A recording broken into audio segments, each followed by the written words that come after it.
Right now, I'm so angry I'm shaking.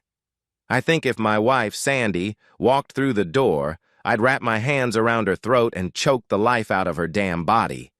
Thank God I'm in Denver finishing up a project. Otherwise, tonight could have been a very scary night because I know she's cheating on me again. At least tonight confirmed my suspicions as to who it is, and it doesn't matter how long, because Sandy killed our marriage like you would squash a bug under your shoe. My first thought was that I should have seen it coming. But after 8 years of marriage, that's not what you're looking for, because there's no way I could have expected it. I thought about getting drunk and having a confrontation with them, but why waste time? My marriage is over, he could probably kick my ass, and with his connections, he could make my life a living hell, even more so than sleeping with my wife. So here I sit. No one can understand how I feel until they've been through what I'm facing right now. I don't want to hear any of that, "I'm divorced," "I know what you're going through, man," or "I'm here if you want to talk." Crap. I don't want to hear any of that shit, so I'm not telling a living soul, at least not yet. I need a plan, but I need to get myself in order first, and that's going to take a little time. I'll never make love to my wife again, because the thought of her sleeping on the bed with him still makes me sick to my stomach. At least she had the courtesy to do it in a hotel and not in our fucking bed. So, with notepad in hand, I ponder what I should do next. If Sandy was such a sexy woman, I could have anticipated this, or at least paid attention to the signs. She doesn't have a 36 double D, she doesn't have long blonde hair, and she doesn't look like a tall Amazon. Don't get me wrong, Sandy is good looking. About 5'10" inches, short brown hair, strong, lean body. Compared to his wife, Sandy is an A at best. So why does he hang around my wife? Probably because he can. Sandy came to Logan Industries about 2 years ago, right after our son Danny was born. I was making enough money to cover all our expenses, but she wanted to have all the things our friends had. "Steve, having me work will take some of the burden off of you, and eventually you won't have to work as much. It would be nice if you were home more often," she tried to reason with me. "My parents say they'd love to look after Danny and then I can work at least part-time." She was right, but I felt like Danny needed her home for at least a couple more months. I didn't realize she had already started looking. Or should I say we, met Richard Logan at a charity auction. My boss gave us his tickets because he said he hated such events, and I thought it would be a nice evening with my fiancé. When he walked into the hall with his wife in his arms, everyone took notice of him. He was tall, handsome, and loaded with money. People like that are almost rock stars. He captured the audience's attention, and most of the women swooned, even my wife. "That's Richard Logan and his wife Connie," my wife told me. "He owns 3 companies in town, and his wife used to be a runway model. Hell, the dress she wore today probably cost more than all the clothes I have in my closet," she said in a low voice.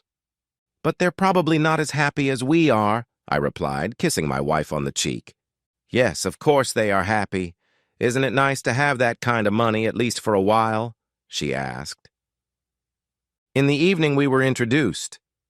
How we started talking about what we were doing, or the fact that Sandy wanted to go back to work, I have no idea, but I forgot about it until a few weeks later when Sandy brought it up again. That night, Richard was bragging about his money, outbidding everyone for the top 5 items. When I called him a show-off, my wife threw me a stern look and said he was doing it for charity. Bullshit, he wanted to make sure everyone knew he could do what he wanted. People like that need to be the center of attention. The only thing I noticed was that his wife had one eye on her husband and the other on all the beautiful women in the place. I guess she didn't quite trust her husband, or so it seemed. Nevertheless, 3 weeks later I came home and learned that Sandy had found a part-time job, and guess where? At Logan Industries. "They just opened a new department, and although it's only part-time right now, it will probably turn into full-time within 6 months, she told me, glowing. "Isn't that great?" I wanted to say no, but I didn't want to ruin her mood, so I gave in, smiled, and told her I was proud of her. "How did you find out about this position?" I asked. "My friend Debbie works there. and Richard asked her if she knew anyone looking for a job. She told him what I was looking for, and I emailed him my resume. I didn't want to tell you anything until I got the job. I went in for an interview last week, and the next day I was offered the job. Isn't that wonderful? She said for the second time tonight. So you'll be working for Richard? I inquired. He and I are going to start a new department that will handle all of his corporation's charitable work. That doesn't sound like a big job. Well, I'll be in charge of processing all the charitable applications that come into his company and help select companies to donate money to. It's going to be a big responsibility, she said. Well, I know you can handle it, kiddo. Why don't we go out to dinner somewhere to celebrate? I asked. We don't have any money right now, but we will soon, very soon. And that's how it started. After that, Mr. Logan became this and that, and Richard became the third, and no matter how good a man he was, it made me feel bad. Maybe once a month she had to go with him to one company or another, but it was never overnight. After all, we had Danny to think about.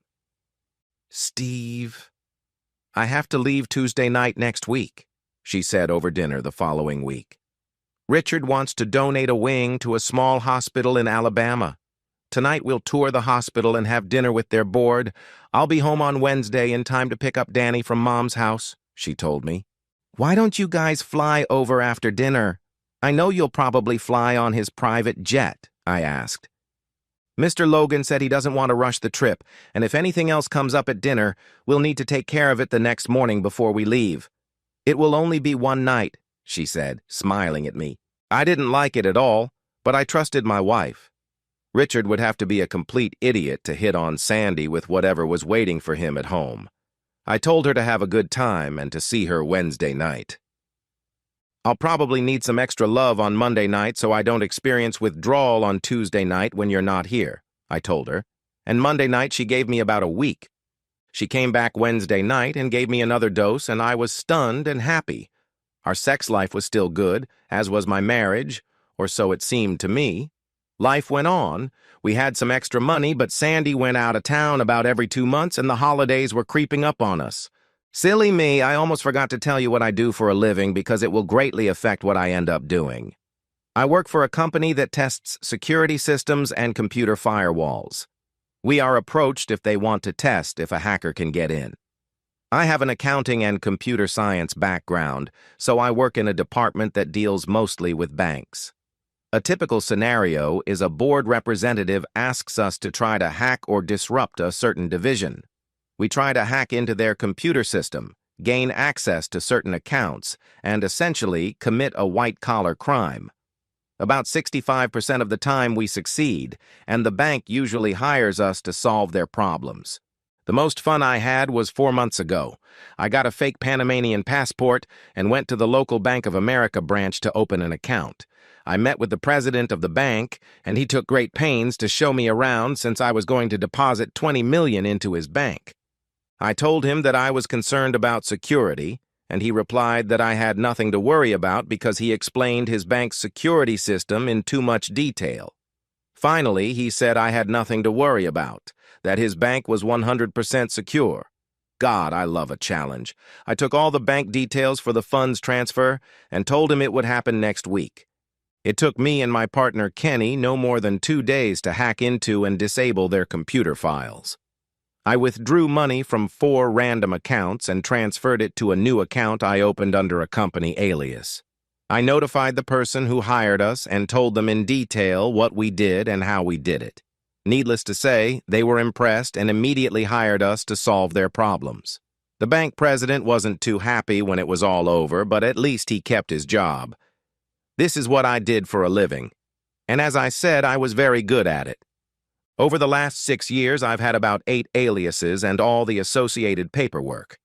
It was impossible for an untrained person, and there were about 95% of them, to distinguish them from the originals by looking at the documents. These documents would be more than useful in the future. About 3 weeks before Christmas, holding the list in my hand, I went to the store to buy presents. I had gotten a nice bonus and planned to please everyone more this year. I bought my wife a new iPod and was walking past Victoria's Secrets when I decided to buy something for myself, her, at the store. With her help, I picked out 2 tiny outfits and went home with my arms full of gifts. Since Sandy was working today, I had time to wrap most of them and find places to hide them. Sandy got home early in the morning after an overnight trip with Richard and hadn't had time to unpack her suitcase yet. I already had everything ready to go, so I decided to help her unpack. I threw the suitcase on the bed, opened it up, and started sorting through her things. Okay, I don't know all of my wife's underwear, but I'll definitely remember this outfit, I thought as I picked it out. Fiery red, lace-trimmed, no panties. A dead man would remember this outfit. I almost knew who, but I couldn't figure out why. Not that we didn't have a hell of a life, but Sandy seemed to want it all. This was the beginning of our downfall. If I wasn't a nice guy, or if Sandy cleaned up when she got home, she got away with it, and I remained the dumb, loving husband. That night after dinner, she wanted to make love, but I talked her out of it. I just couldn't do it.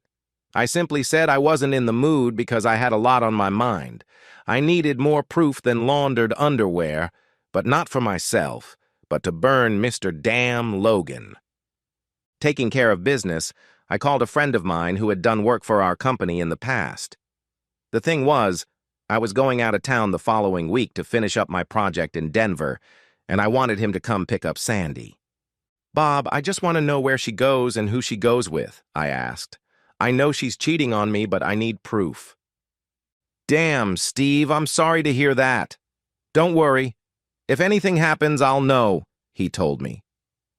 With my help, he placed bugs in the house, in her car, and even put one in the lining of her purse. "Sandy, I'm not supposed to be gone more than 2 nights.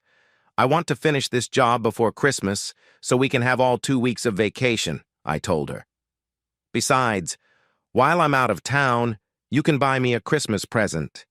It better be something nice for all the nights you've been away this year," I said, hoping to put her in a good mood. She just looked at me and said nothing. On Wednesday, I boarded my flight to Denver and gave Bob the green light. Kenny was already there, and we had everything finished by 6:30 p.m. "Come on, Steve, let's have a glass or 2 of beer and dinner. There's a great seafood restaurant 2 blocks away, and the waitresses there are more than pleasant to look at," he told me. "Give me 20 minutes and pick me up at the front door," I told him. I called Sandy on my cell phone and told her I was going to dinner and would probably be there early, so I wanted to catch her. "What do you have planned for tonight?" I asked. "All I want to do tonight is take a hot bath after I put Danny to bed, and then I'll probably just read in bed for a while," she told me. "Love you," Sandy said before hanging up. But I never answered her. She had killed it, and now all I felt was regret. Dinner was delicious, and Ken was right. They did look sexy. We had a drink at the hotel bar, and I headed to my room. The message light on my phone was flashing. "Call me," was all he said. "Steve, you didn't turn your phone on," were Bob's first words. "I didn't just turn it off. I wanted to have another good meal before you called. So what have you got?" I asked. "She got a babysitter and had dinner with Richard Logan. After dinner, they went up to room 312 at the Ramada Inn. I didn't manage to get any pictures of the inside, but I have pictures when they enter the room and will take another when they come out. However, I did manage to get some audio recordings, but I don't think you'll want to listen to them. He's only rented a room for 1 night, so I'll keep an eye on what's going on in your house tomorrow. Sorry, Steve, but there's nothing to be done about it," he told me. "Bitch, she's gonna wish she never met that asshole," I said to myself. So now I'm sitting in my hotel room making plans. I'm not going to divorce Sandy, that would be too easy. I need to hit her where it hurts the most, and I knew what to do. This was a Christmas she would never forget. By Thursday morning, I had a list of things that needed to be done. Most of them could only be done on the 23rd because everything was closed the next 2 days. With one of my fake passports and my son's birth certificate in hand, I booked plane tickets under an assumed name. I planned to fly in roundabouts so it would be hard to figure out exactly where I was going. Traveling during the holidays is crazy, and most people just wanted to book their tickets and move on to the next person. I had gotten a credit card advance and was now using that money so there was no paper trail. I cashed all 4 CDs in our safe deposit box and took all the cash I had. I didn't plan on bringing more than 1 or 2 outfits in my carry-on, so I needed the money to buy clothes when we arrived. That last item only took me 3 days to complete. Logan Industries dealt with 2 local banks, one of which I had an account with. All I had to do was find a way to hack into the bank's central computer, then Logan's account, and finally transfer all those funds into our joint savings account. Simple. Right, wrong, and I needed Kenny's help. I didn't want anyone else in trouble, so if I had a problem, I needed him to be on call to answer my questions. I decided it would be best to do a trial run before doing anything. Not that we had never done this before, but it was different at each bank, so there were no set procedures. On the first day, I was stopped by the firewall and couldn't go any further. On the second day, after getting a recommendation from Kenny, I logged in and spent the next 2 hours going through the accounts until I had all the numbers I needed. My plan was to make the first transfer late in the evening on Friday the 24th from Logan's account to mine, and then immediately afterward transfer those funds electronically to the first of 8 overseas accounts. Timing was key. For the last week, I kept a low profile. I got all the information from Bob, made copies for Sandy, her parents, my parents, and Richard's wife, Connie. I paid for letters to be delivered to all of them except my parents on Christmas Eve. Danny and I trimmed the Christmas tree and put all the presents under it. I'd been cold as ice with Sandy ever since I found out she'd made me cuckolded with her asshole boss. I figured that now she either suspected that I knew about her little affair, or at least guessed that something was going on. I packed a small bag of clothes and put it and a copy of Bob's report in the trunk of my car. I was ready for the 24th. "Steve, you've been avoiding me all week. Is everything okay with you? Is there anything you want to talk about?" she asked. It was time to set the hook. "Yes, Sandy. There is something I want to talk to you about. But I don't want to ruin Danny's Christmas. Why don't we wait until after the holidays?" I told her. "Well, at least you and I could have some fun tonight. It's been a while," she said as she unbuttoned the buttons on her top.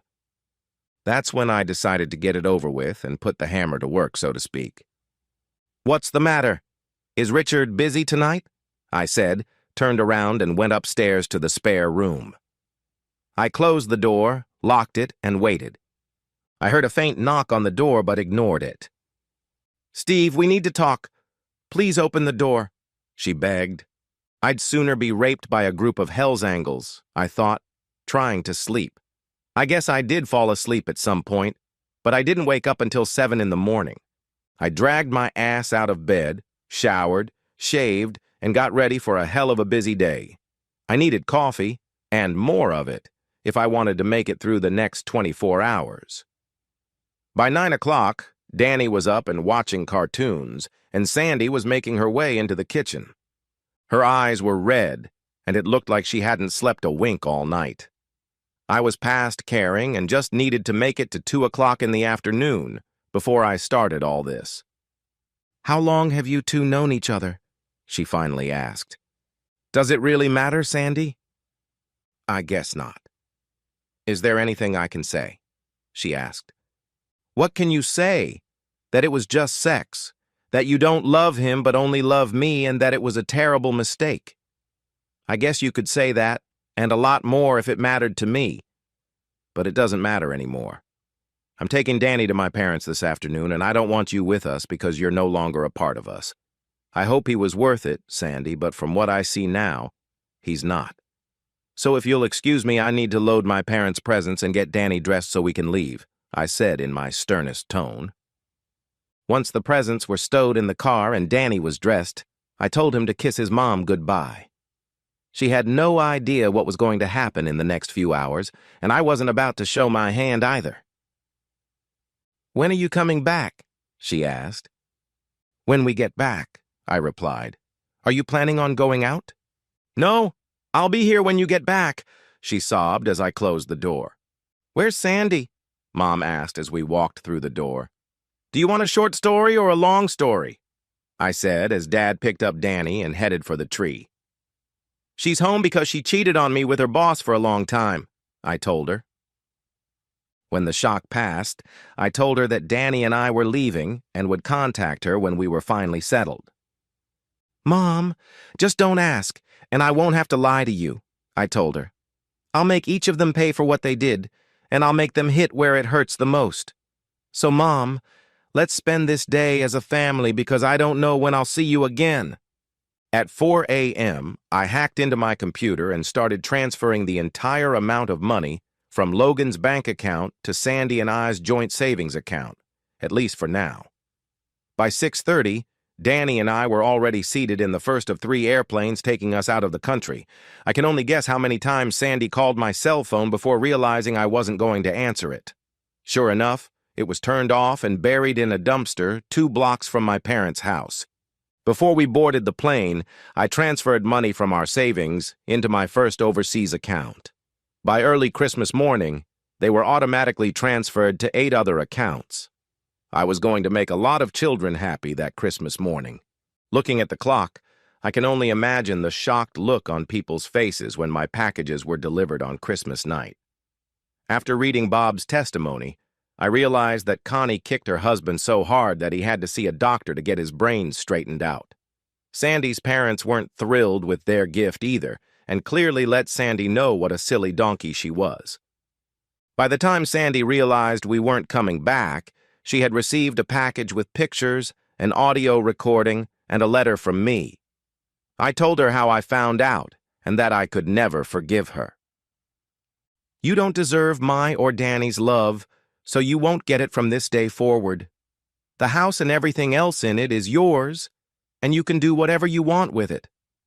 Danny and I will start a new life without you, and I only hope that one day I will find the strength to forgive you. But from the looks of it, that day won't come for a long time," I told her. "By the way, since you two started your unholy alliance under the pretense of donating money to good causes, I've decided to help you both out. The $1.2 million in their Bank of America account was donated on behalf of Logan Industries to 8 children's hospitals in developing countries. I left instructions for them to formally notify Logan Industries of their gratitude a year from now. You can tell your buddy Richard that I hope he liked your girl, because it's going to be the most expensive piece of ass he's ever had. So, Merry Christmas and Happy New Year. I'd love to say I'll see you, but it won't be anytime soon. I'll be sending my mom updates, so if you can stay on her good side, maybe she'll pass them along. And finally, if you want a divorce, be smart. I won't argue with you." We set off for Panama on Christmas morning. I had called ahead and rented a 2-bedroom apartment near the center of the metropolis. I'd set aside enough money from Logan Industries to cover my expenses, but while the cost of living here was cheap, I'd have to find some kind of job eventually. For the first couple weeks, Danny asked about his mom, but eventually stopped. I found a good nanny for almost nothing, and the 3 of us became our own family. On a tight budget, I started my own software security company. I stayed away from the big banks, but after my reputation grew among smaller independent companies, they started to seek me out. 5 years after I moved in, there was a knock on my apartment door. "I knew it had to be you when I found out there was a new competitor here," Kenny said, laughing. "Aren't you going to invite me in?" We chatted for over 2 hours before heading to dinner. It seems the Logan Industries Board of Directors wasn't too happy with their charitable donations and had removed my buddy Richard as president of the company. He almost went bankrupt, losing $1.2 million and divorcing his wife Connie. Sandy was fired after it was discovered that money was going through her savings account. Charges were filed against her, but she was eventually cleared of all charges. As soon as I heard what happened, I knew it was you. I figured you booked the account, and when I found out we had ceded the business to a new company, I immediately knew where to look. Believe it or not, I got an offer from head office to either buy you out or take you into the new Southern Division, he explained, looking at the contract. You'll see that the money is paid by American standards, so you'll be able to live here like a king. doing the same things you were doing before, but with a lot less responsibility. Come to think of it, I'm not going back until the end of the week. He stayed with me for 3 days. We ate, drank, and he found more than a few Latino girls here to his liking. I sent him back to the U.S. with a huge smile on his face, a signed contract in his pocket, and a letter for Sandy, including pictures. Dear Sandy, as you can see from the pictures, our son is growing up fast. He goes to a small private school here and already speaks Spanish, probably better than English. He is now learning Chinese, since about 25% of the students are from Asia. His computer skills are second to none, and by the time I'm ready to retire, he'll be more than ready to replace me. He knows we broke up, but I never told him why. He's just resigned to living with me and you living there. Through forgetfulness, I couldn't tell anyone where I was going, and I know your parents were furious with me, and mine were furious with you after I left. Mom said she gave you everything I sent after she stopped being mad, so at least you know what Danny's doing. For what it's worth, I've forgiven you. My new partner said I had too much old baggage and it was time to move on. Sorry you did what you did. You would have loved it here. I don't plan on moving back because Mom and Dad are going to rent a house here, at least for the winter, so I won't have anything left there. So if you ever want to see Danny, you'll have to come here, at least for now. Mom never thinks of you and I don't ask, but I hope you've recovered from losing your job. And it did bring a smile to my face, however, when I found out Richard had lost it all. It couldn't have happened to a nicer guy. I guess that's all I can say. I hope you find someone you can be faithful to and move on with your life. I've found someone special for me. She treats Danny like family and makes me smile like you once did. We are not married yet, but we will be very soon. Danny will have a new sister in the spring, so it's time for me to make a decision again. You can write Danny if you want, but this is my last letter to you. Steve. Sandy had a hard time finishing the letter because of the tears in her eyes. After the dust settled, she didn't see Richard again. It took her a while to find another job, all because of notoriety and bad publicity. The only guys who wanted to date her were either losers or those who wanted to have a little fun. She meets a salesman from out of town, but takes her time. She notices that Danny looks good and seems happy. She would love to date him, but money has been tight the last couple years. She lost her house because she couldn't keep up with the payments after the damn housing market collapsed. For the millionth time, she'd told herself that if only she hadn't succumbed to Richard's high school charms, she'd have everything. But that was in the past, and should, could, and would were all she had left.